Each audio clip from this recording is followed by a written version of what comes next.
தவாங்ல ஒவ்வொரு பிளேஸோட ஹிஸ்டரிய கேட்கும்போதும், ஒரு கனவு உலகத்துக்குள்ள போற மாதிரி இருக்கு. கூஸ் பம்ப்ஸ் நிச்சயம். 400 வருஷம் பழமையான தவாங் மொனாஸ்ட்ரி, தவாங்ல எங்க இருந்து பார்த்தாலும் தெரியிற ஜாயண்ட் புத்தா ஸ்டாச்சு, ஒரு கைத்தடி மரமான வரலாறு, ஒரே ஆளா தவாங்க ரத்தம் சிந்தாம இந்தியாவோட சேர்த்த அன்சங் ஹீரோ, மோன்பா ட்ரைபோட யாக், ஸ்னோ லயன் டான்ஸ் எல்லாம் பார்க்க போறோம். Welcome to the travelling Zorba. நாங்க ஸ்டாலினும் நான்சியும்.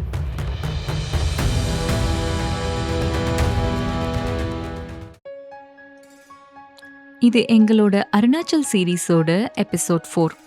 இந்த vlogல டே 5ல நாங்க சுத்தி பார்த்த தவாங்ல இருக்கிற எல்லா மேஜர் அட்ராக்ஷன்ஸும் பார்க்க போறோம்.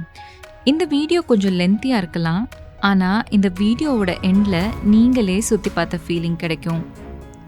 இதுக்கு முன்னாடி எபிசோட்ஸோட லிங்க் டிஸ்கிரிப்ஷன்ல இருக்கு. இந்த எபிசோட் பிடிச்சிருந்தா அதையும் பாருங்க. நாங்க தவாங்ல ஓல்ட் மார்க்கெட்ல இருக்கிற நோர்லா ஹோம் ஸ்டேல ஸ்டே பண்ணியிருந்தோம்.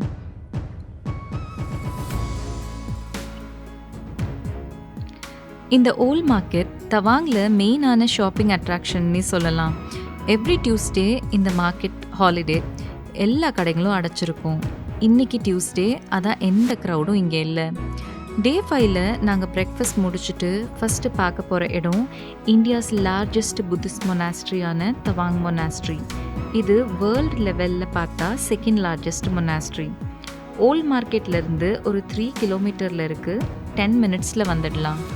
நாங்கள் இப்போ மொனாஸ்ட்ரி வந்துட்டோம்.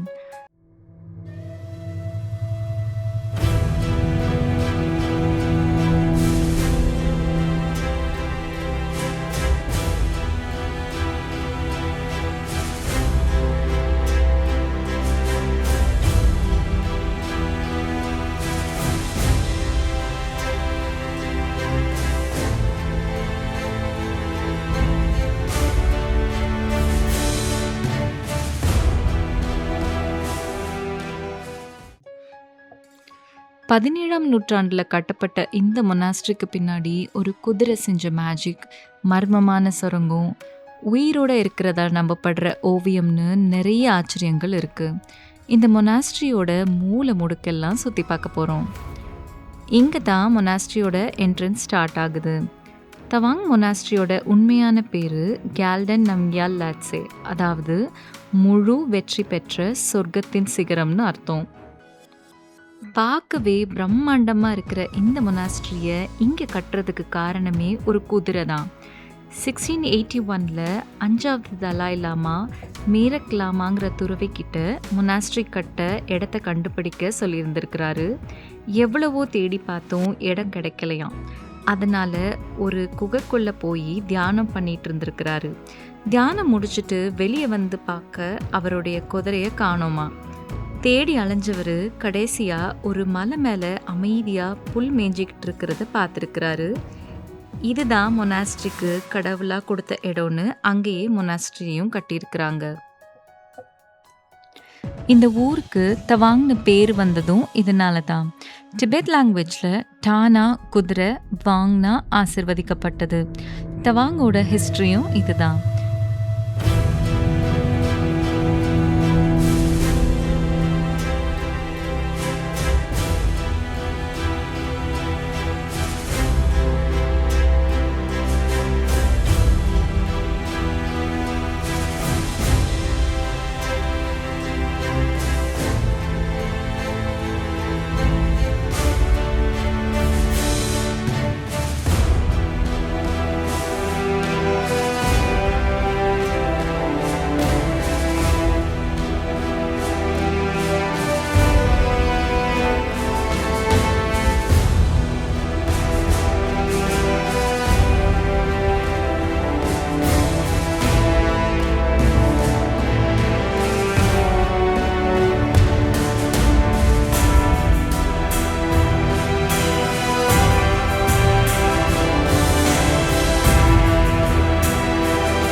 என்ட்ரன்ஸை கக்கலிங்னு சொல்கிறாங்க. இதோட ஸ்பெஷாலிட்டியே இங்கே இருக்கிற மண்டாலா பெயிண்டிங்ஸ் தான். உள்ளூர் மக்கள் இந்த என்ட்ரன்ஸை தாண்டி உள்ளே போகும்போது நம்ம மனசில் இருக்கிற கெட்ட எண்ணங்கள், நெகட்டிவ் எனர்ஜி எல்லாம் அழிஞ்சிடும்னு நம்புகிறாங்க. இதை தாண்டி உள்ளே போனால் ப்ரேயர் ஹால் இருக்குது. ப்ரேயர் ஹாலை துக்காங்னு சொல்கிறாங்க. இது மொனாஸ்ட்ரியோட இதயம்னு சொல்லலாம். உள்ள டிபெட்டோட கல்ச்சுரல் பெயிண்டிங் நிறைய வரைஞ்சிருக்கிறாங்க. கிளாக்கோட டிக் டிக் சத்தம் கேட்குற அளவுக்கு பின் ட்ராப் சைலன்ஸாக இருக்குது. இங்கே 25 அடி உயரமான புத்தர் சிலை கோல்டன் கலரில் இருக்குது. சுற்றியே பல 100 வருட பழமையான மியூரல் பெயிண்டிங்ஸும் இருக்குது. 6வது தலாய் லாமா பிறந்தது இந்த தவாங்கில் தான். அதனால் தவாங் ரொம்ப புனிதமான இடம். இந்த ஹாலில் ஒரு வெள்ளி பெட்டியில் ஒரு தங்கா, அதாவது துணியில் வரையப்பட்ட பௌத்த ஓவியம் இருக்குது. 5வது தலாய் லாமா கொடுத்த இந்த ஓவியத்தில் ஒரு பறவையோட உடல் சூடு இன்னும் இருக்கிறதா நம்புகிறாங்க.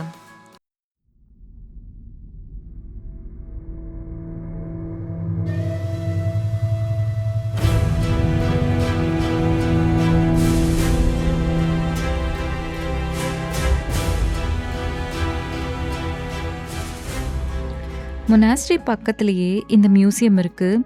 உள்ள வீடியோ எடுக்க அலோவ் பண்ணலை. உள்ள நிறைய ஃபோட்டோஸ், புராதன பொருட்கள்லாம் வச்சிருக்கிறாங்க.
இந்த மொனாஸ்ட்ரி ரிலீஜியஸான பிளேஸ் மட்டும் கிடையாது, ஒரு கலாச்சார பொக்கிஷம்னே சொல்லலாம். வாழ்க்கையில் ஒரு தடவையாவது வந்து பார்க்க வேண்டிய இடம். என்ட்ரன்ஸ் பக்கத்துலேயே ஒரு சுவனீர் ஷாப் இருந்துச்சு. சுற்றி பார்த்துட்டு பார்க்கிங் பக்கத்தில் ஒரு ஃபேமஸான கஃபே இருக்குன்னு அங்கே போய் டீ சாப்பிட போகிறோம்.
இப்போ நாங்கள் தவாங் மொனாஸ்ட்ரி என்ட்ரன்ஸ்லேயே இருக்கிற சங்காய் லேட்டட் கஃபே வந்திருக்கோம்.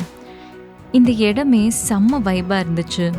நாங்கள் டீ ட்ரை பண்ணோம், அவ்வளோவா நல்லா இல்லை. நீங்கள் வந்தால் Tawang special butter tea try பண்ணி பாருங்கள். ஆம்பியன்ஸ் அட்டகாசமாக இருந்துச்சு.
நாங்கள் வந்திருக்கிற இடம் ஜாயிண்ட் புத்தா ஸ்டாச்சு.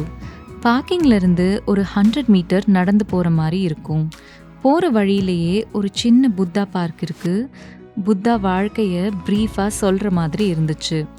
அதை தவிர எல்லா மொனாஸ்ட்ரிலையும் இருக்கிற மாதிரி சின்ன ப்ரேயர் வீல்ஸ் அப்புறம் ஜாயிண்ட் ப்ரேயர் வீல் வச்சுருக்குறாங்க.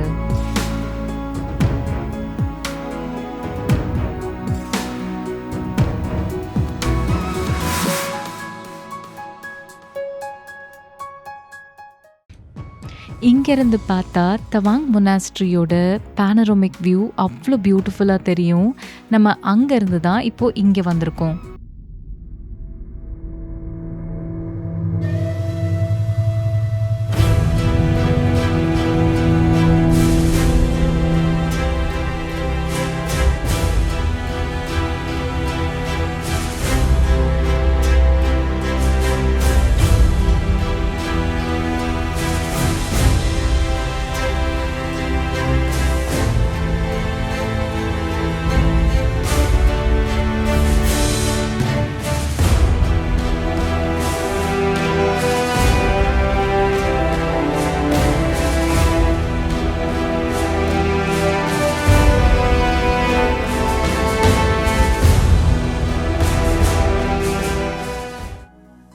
இந்த இடத்தோட ஸ்பெஷாலிட்டி இங்கே இருக்கிற புத்தா ஸ்டாச்சு தான். இதோட லொக்கேஷன் தவாங்கையே ஆசிர்வதிக்கிற மாதிரி அமைச்சிருக்கிறாங்க. தவாங்கில் எங்கே இருந்து பார்த்தாலும் இந்த புத்தர் சிலையை பார்க்க முடியும். இந்த சிலையை 30 ஃபீட்டில் கில்டட் பிரான்ஸ் அப்படிங்கிற தங்க முலாம் பூசப்பட்ட வெண்கலத்தால் செஞ்சுருக்கிறாங்க. இந்த சிலையை கவனிச்சிங்கன்னா புத்தர் பத்மாசனா லோட்டஸ் பொசிஷனில் உட்காந்துருப்பாரு. அவரோட வலது கை தரையை தொடுற மாதிரி இருக்கும். இதை பூமி ஸ்பர்ஷா முத்ரான்னு சொல்கிறாங்க. அதுக்கு என்ன மீனிங்னா, புத்தர் ஞானம் பெற்றப்போ தீய சக்தியான மாறா அவரோட ஞானத்தை தடுக்க பார்த்தானா. அப்போ புத்தர் பூமியை நோக்கி கையை காட்டி இந்த பூமியே என் ஞானத்துக்கு சாட்சின்னு சொன்னாராம். அந்த புனிதமான மொமெண்ட்டை தான் இங்கே ஸ்டாச்சுவாக வச்சுருக்குறாங்க. சிலைக்கு கீழே ஒரு ப்ரேயர் ஹால் இருக்குது, தியானம் பண்ணலாம். முன்னாடி ட்ரைபல் காஸ்டியூம் ரெண்ட்டுக்கு கொடுக்குறாங்க, நீங்கள் போட்டு பார்க்கலாம். 100 ருபீஸ் சார்ஜ் பண்ணுறாங்க. ஒரு நல்ல எக்ஸ்பீரியன்ஸாக இருந்துச்சு.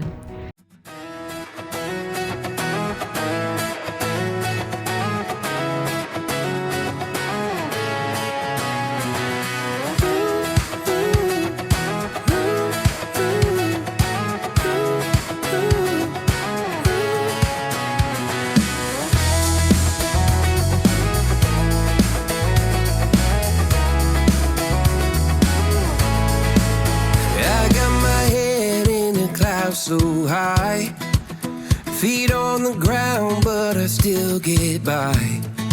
The rules were made for someone else to try, but not me, not me. They said slow down, son, take your time, but I was born running every stop sign.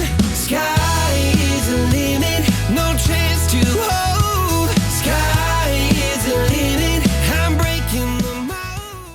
அடுத்து லஞ்ச்காக volt மார்க்கெட்டில் இருக்கிற பும்லா ஈட்ரிங்கிற cafe வந்திருக்கோம். இங்கேருந்து ஸ்டாச்சுவையும் பார்க்கலாம்.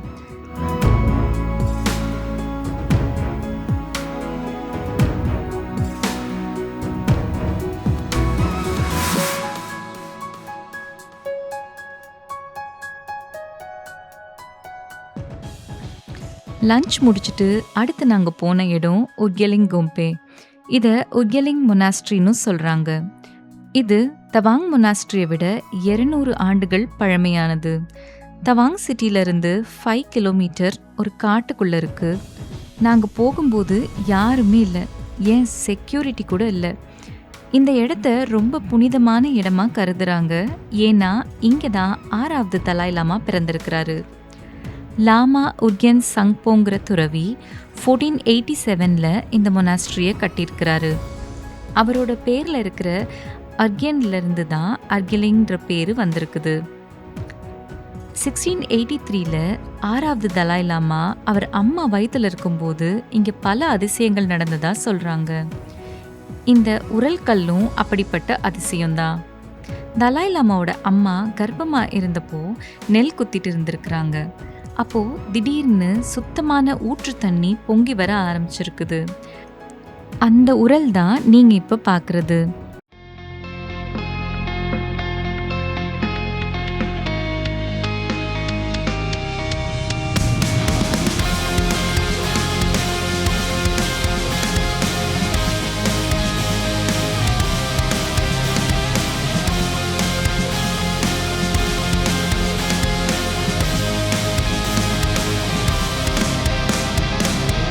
Racing my own thoughts into the silence, seeking the guidance I forgot. It's somewhere lost. அடுத்து நீங்க இப்ப பார்க்க போறது தான் இந்த இடத்தோட ஹைலைட்டு. 1697ல் 6வது தலாய் லாமாவை டிபெட்டில் இருக்கிற லாசாக்கு கூட்டிட்டு போக புத்த துறவிகள் வந்திருக்கிறாங்க. அப்போ அவருக்கு 14 வயசு தான். அப்போ அவர் சொந்த ஊரை விட்டு போகும்போது அவர் வச்சிருந்த வாக்கிங் ஸ்டிக்கை தலைக்கீழா நட்டு வச்சிருக்கிறாரு.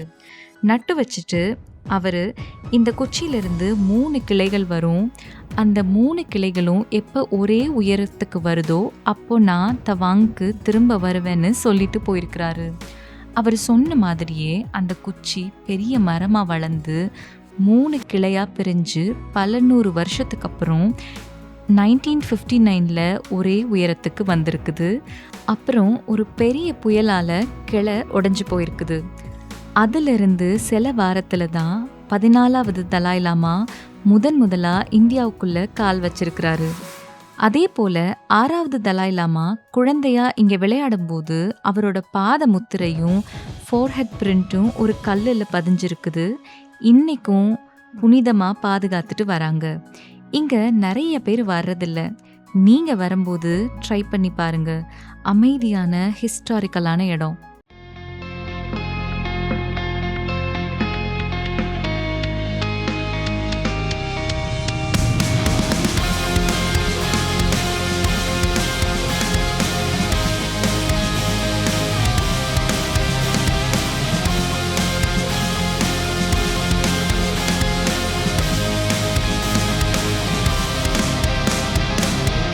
Racing my own thoughts into the silence, seeking the guidance I... இன்னைக்கு தவாங் இந்தியா எல்லைக்குள்ளே இருக்குது. ஆனால் 1951 வரைக்கும் இந்த இடம் டிபெட்டோட கண்ட்ரோலில் இருந்திருக்கு. இதை சைனா கண்ட்ரோலில் எடுக்க துடிச்சப்போ தனி ஒருவனாக வந்து ஒரு குண்டு கூட சுடாமல் தவாங்க இந்தியாவோட இணைச்ச ஒரு அன்சங் ஹீரோ மேஜர் ரெலங்னாவ் பாப் கத்திங்.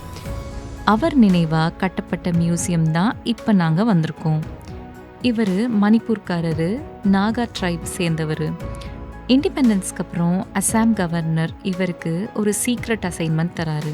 அது என்னன்னா, ரோடே இல்லாத இமாலய பாதையில் நடந்தே போய் தவாங்க இந்தியா கண்ட்ரோலில் கொண்டு வர்றது தான். ஏன்னா அந்த சமயத்தில் சைனா டிபெட்டை ஆக்கிரமிச்சுக்கிட்டு இருந்தாங்க. கொஞ்சம் லேட் பண்ணியிருந்தாலும் இன்னைக்கு தவாங் சைனாக்குள்ளே இருந்திருக்கும். பாப் கத்திங் 1957ல் வெறும் 200 அசாம் ரைஃபிள் வீரர்களோட மட்டும் தவாங் வந்திருக்கிறாரு. இந்த டைமில் டிபெட் ஆட்சியாளர்கள் மக்கள்கிட்ட நிறைய டேக்ஸ் வாங்கிட்டு இருந்திருக்கிறாங்க. இவர் சண்டை எதுவும் போடாமல் இங்கே இருக்கிற ட்ரைப்ஸ் துறவிகள்கிட்ட பேசி இந்தியாவோட இணைய சம்மதிக்க வச்சிருக்கிறாரு. ராஜதந்திரத்தால் தவாங்க இந்தியா கொண்டு வந்தவரோட நினைவாக இந்த மியூசியம் வச்சிருக்கிறாங்க.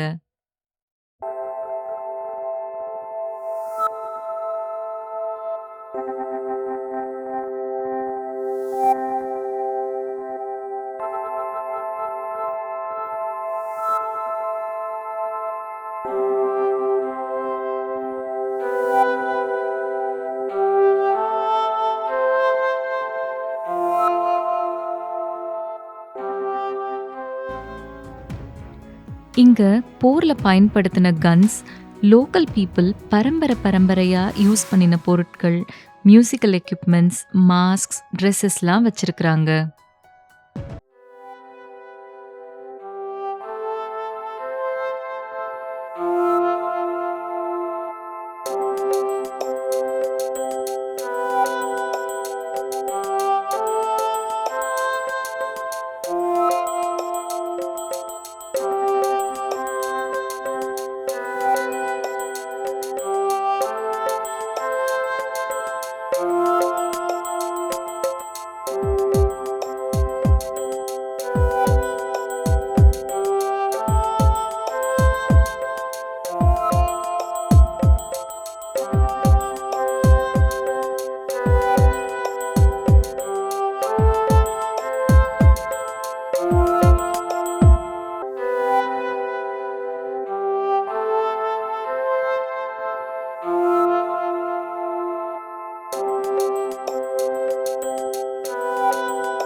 இந்த மியூசியம்க்கு அப்படியே ஆப்போசிட்டில் ஒரு வார் மெமோரியல் இருக்குது. 1962 நம்ம தாய் நாட்டை காப்பாற்றுறதுக்காக உயிர் விட்ட 2420 பேரோட நினைவாக கட்டுனது தான் இந்த தவாங் வார் மெமோரியல். இங்கே போரில் யூஸ் பண்ணின ஒரிஜினல் கன், சைனாவுக்கே சிம்ம சொப்பனமாக இருந்த ஹீரோஸை பற்றி தெரிஞ்சுக்கலாம். இதை பார்க்கும்போது வார் மெமோரியல் மாதிரியே தெரியாது. ஏன்னா இந்த மெமோரியலை மோன்பா கல்ச்சரை டெசிபிட் பண்ணுறதுக்காக புத்திஸ்ட் ஸ்டூப்பா ஷேப்பில் கட்டியிருக்கிறாங்க. 1999 இந்தியன் ஆர்மி ஓப்பன் பண்ணியிருக்கிறாங்க. நுழைஞ்சதும் லெஃப்ட் அண்ட் ரைட்டில் 2 மியூசியம் ஹால் இருக்குது. அது இல்லாமல் இங்கே இருக்கிற சுவரில் 1962 போரில் வீர மரணம் அடைஞ்ச 2420 வீரர்களோட பேர் தங்க கலரில் பதிச்சிருக்கிறாங்க. இந்த இடத்தோட முக்கியத்துவத்தை புரிஞ்சுக்கணும்னா 1962 அக்டோபர் மாதத்துக்கு போகணும். இந்தியா சைனா பார்டரில் இருக்க இந்த தவாங் மேலே சைனா திடீர்னு மிகப்பெரிய தாக்குதலை நடத்தியிருக்கிறாங்க. அப்போது இந்திய இராணுவத்துக்கிட்ட பனியில் சண்டை போட நவீன ட்ரெஸ்ஸோ ஷூவோ இல்லை, ஏன் நவீன துப்பாக்கி கூட கிடையாது. பழைய 303 வச்சுக்கிட்டு -15 டிகிரியில் சீனாக்கு எதிராக மரண காட்டியிருக்கிறாங்க. சாப்பாடு இல்லை, ஆயுதம் கிடையாது, ஆனால் ஜெயிக்கணும்னு வெறியோட சண்டை போட்டிருக்கிறாங்க. அப்போ பயன்படுத்தின துப்பாக்கி, ஹெல்மெட்ஸ், வார் மேப், வீரர்களுக்கு வழங்கப்பட்ட விருதுகள்லாம் இங்கே வச்சிருக்கிறாங்க. இங்கே லைட் அண்ட் சவுண்ட் ஷோவும் நடக்கும். இப்போ டெம்பரரியாக ஸ்டாப் பண்ணியிருக்கிறாங்க மெயின்டெனன்ஸ்க்காக.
இதை முடிச்சுட்டு டே 5ல் கடைசியாக நாங்கள் பார்க்க போகிறது கல்ச்சுரல் ஷோ.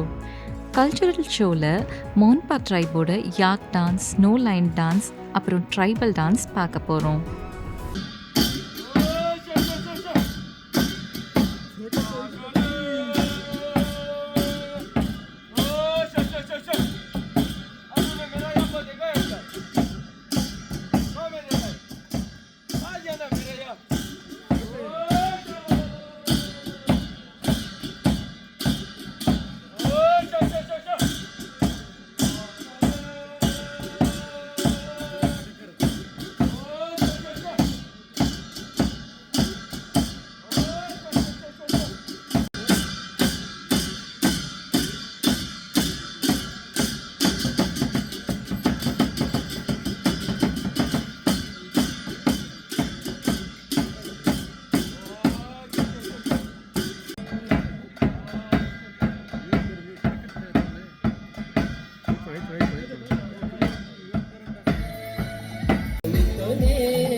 और ये दूसरा पोशाक है हमारे मागो साइड का जो कि नियर इंडो तिब्बत बॉर्डर।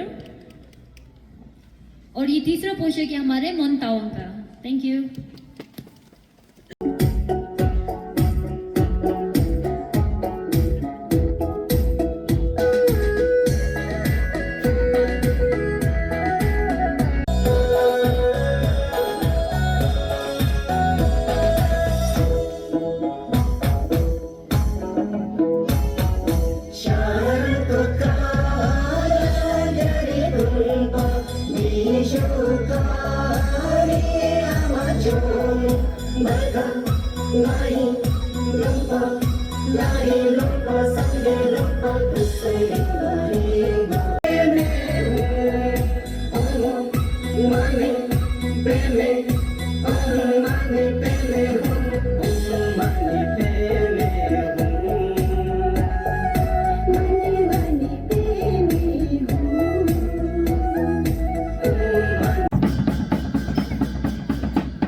இதோட டே 5 க்ளோஸ் பண்ணுறோம். சைனா ஆக்குபைட் இந்தியா கேள்விப்பட்டிருப்பீங்க. இந்தியா ஆக்குபை பண்ண சைனா ரீஜியன் தெரியுமா? அடுத்த எபிசோடில் ஆர்மி பெர்மிஷனோட சுமிக்கியாஸ்தே அப்புறம் பும்லா பாஸ் பார்க்கலாம். சில ட்ரிப்ஸ் டெஸ்டினேஷனை விட அதை ரீச் பண்ணுற ஜேர்னியை ரொம்ப அழகாக காட்டும். அப்படிப்பட்ட ட்ரிப்பில் தவாங்கும் ஒன்று. கீப் வாட்சிங் the space for more travel related content. எங்கள் லென்ஸ் மூலமாக இந்த உலகத்தை பார்க்க subscribe to the travelling Zorba. Until next time, Stalino, Nancy.